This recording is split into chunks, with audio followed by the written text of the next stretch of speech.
এই গরমে ঠান্ডা পেট ঠান্ডা করতে এই রকম একটা ঢেঁড়সের সবজি থাকা খুবই জরুরি।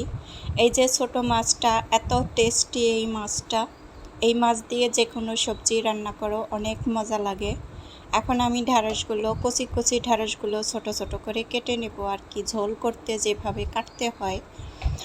আমরা জানি যে এখন অতিরিক্ত গরম, তার জন্যে আমরা চেষ্টা করব যাতে আমাদের শরীরটা ভালো থাকে। শরীরের যত্ন নেওয়া অনেক দরকার। এই গরমে, অতিরিক্ত গরমে আমাদের অনেক অসুস্থতা বেড়ে যায়। আর এই ঢ্যাঁড়সের মধ্যে অনেক ভিটামিন আছে, অনেকটা পুষ্টি আছে।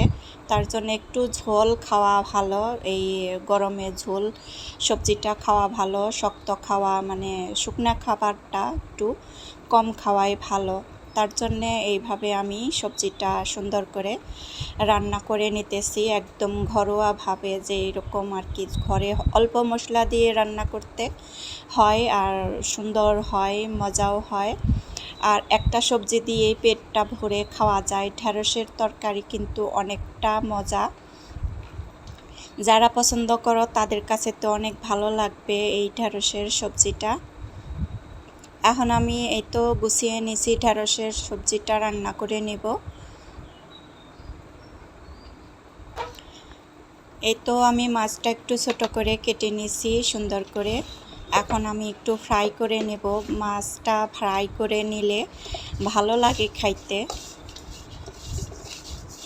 হলুদ মরিচ লবণ দিয়ে একটু মাখিয়ে তারপরে আমি ভেজে নেব। এখন পর্যন্ত যে যে আসো আমার ভিডিওতে একটা লাইক দিতে ভুলে গেছো, একটা লাইক দিয়ে আমার পাশে থেকে যেতে পারো। কড়াইটা গরম হয়ে গেলে পরে আমি মাছগুলা দিয়ে দিব এখানে।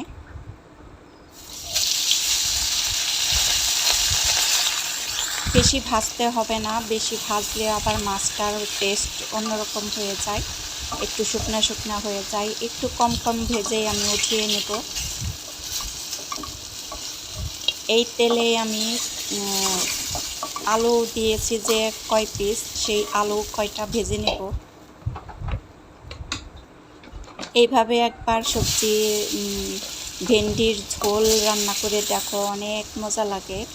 এখন একটু হলুদ দিয়ে লবণ দিয়ে আলুটাও ভেজে নেব।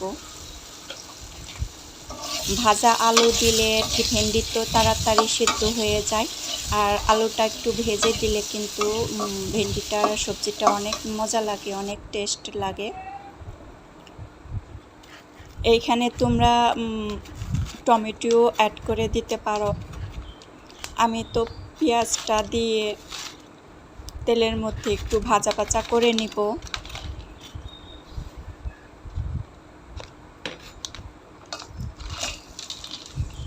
যতটুকু প্রয়োজন আমার ততটুকু আমি পেঁয়াজটা দিয়ে দিলাম। যার যতটুকু যেভাবে দিতে পারো দিয়ে দিবা। একটু বেশি করে ঝোল রাখলে ভাতটা ঝোল দিয়ে ভিজিয়ে খাইলে কিন্তু অন্য কোনো সবজির দরকারই পড়ে না, এক সবজি দিয়ে খাওয়া হয়ে যায়। এই তো আমি একটু একটু সব মশলা একটু একটু করে দিয়ে দিব। এখানে আমি জিরা বাটাটা কতখানি দিয়ে দিলাম আর হলুদ মরিচের গুঁড়া। এখন একটু পানি দিয়ে মশলাটা কষিয়ে নেব। রান্নাটা যেন অনেক মজা হয়েছিল, অনেক টেস্টি। এরকম একটা ঝোলের সবজি থাকলে, ভেন্ডির সবজি থাকলে কিন্তু ভালোই লাগে। যারা না পছন্দ করো তারাও একবার বানিয়ে খেয়ে দেখো, অনেকটা মজা হয়। এই তো এভাবে আমি কষিয়ে নিব। এখন আমি আলুটাও সাথে দিয়ে দিব। তারপরে একটু কষিয়ে নিয়ে আমি একটু কিছুক্ষণ ভাজবো। 5 মিনিটের মতো আমি ভাজা করে নিব ভেন্ডি। তারপরে পরিমাণ মতো ঝোল দিয়ে দিব।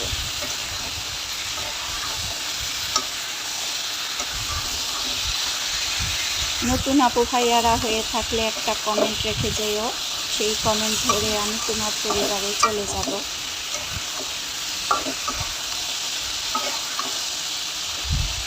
এইভাবে নেড়ে চেড়ে উল্টিয়ে পাল্টিয়ে আমি ভাজা করে নিছি। এখন এই তো আর 5 মিনিট ঝোল দিয়ে জাল করে নিলে আমার ভেন্ডির ঝোলটা অলরেডি সুন্দরভাবে তৈরি হয়ে যাবে। দেখতে দেখতে তো রান্না শেষ হয়ে আসলো। দুপুরবেলা এরকম একটা সবজি থাকলে কিন্তু অসাধারণ লাগে, ভালোই লাগে। মাছগুলো দিয়ে আমি আর কিছুক্ষণ রান্না করে নেব।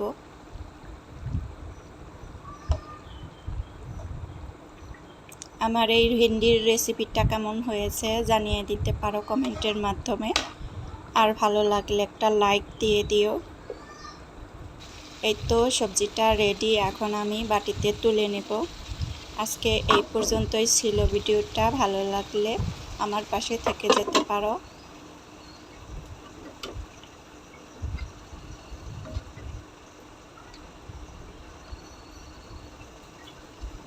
সবাইকে ভালোবাসা জানিয়ে শেষ করতেছি আজকে এইখানেই।